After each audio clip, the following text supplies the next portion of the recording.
જાય છે અને કાશ્મીર ખરાબ નથી, ત્યાંની સિક્યુરિટી નથી સારી. ઉપર મિની સ્વિટ્ઝરલેન્ડમાં એક ઓફિસર નહોતો, કોઈ જવાન નહોતું. જો ત્યાં કોઈ હોત ને તો આ નો થાત. કોઈ સિક્યુરિટી નહીં.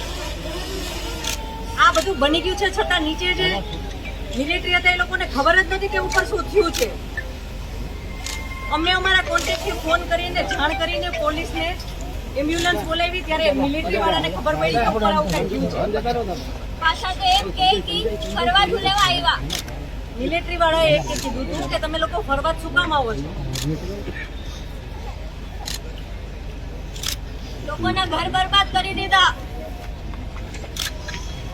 મોદી સરકારને અમારે એક વિનંતી કે અમારો આધાર સ્તંભ લઈ લીધો છે, અમને ન્યાય જોઈશે. ન્યાય. વીઆઈપી લોકોને હેલિકોપ્ટરની સેવા મળે છે, અમારો ટેક્સ ભરે છે, ટેક્સ ટેક્સ ભરીને સેલરી મળે છે, તોય કાંઈ સુવિધા નહીં. કાંઈ એટલે કાંઈ નહીં. હેલિકોપ્ટર તો છોડો, કોઈ એમ્બ્યુલન્સ નહીં, કોઈ માણસ નહીં, કોઈ મિલિટરી નહીં, કોઈ ઓફિસર નહીં. આતંકવાદી આટલી સામે આવીને ગોળી મારી દેશે તો આપણી સરકાર કરે છે શું? અમે ત્યાં ફરવા ગયા તો અમે જ્યાં જોઈએ ને મિલિટરી, તો અમને એમ કે સારામાં સારી જગ્યા છે, સેફમાં સેફ જગ્યા છે. અમારી સામે આવીને બંદૂક મારીને હસતો હતો ઈ, અને જ્યાં સુધી જીવ નો ગયો ત્યાં સુધી ઉભો રહ્યો.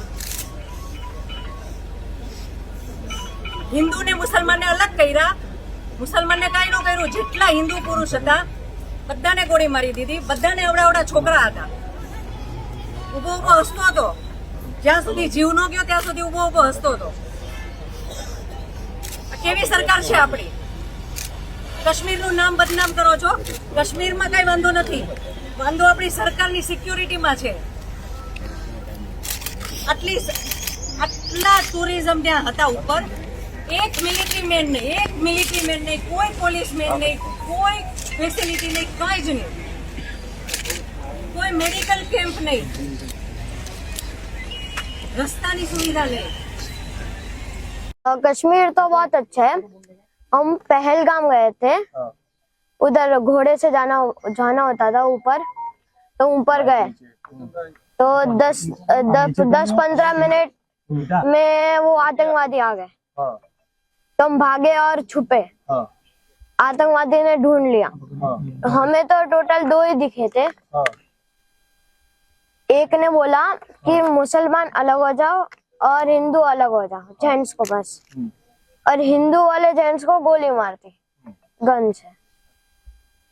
और बाद में जब वो अचानक से गायब हो गए, चले गए, तब सब बोले जो बचे हैं वो भागो नीचे, तो हम नीचे भाग गए। मम्मी दीदी ने तो मेरे को घोड़े पर बिठा दिया था।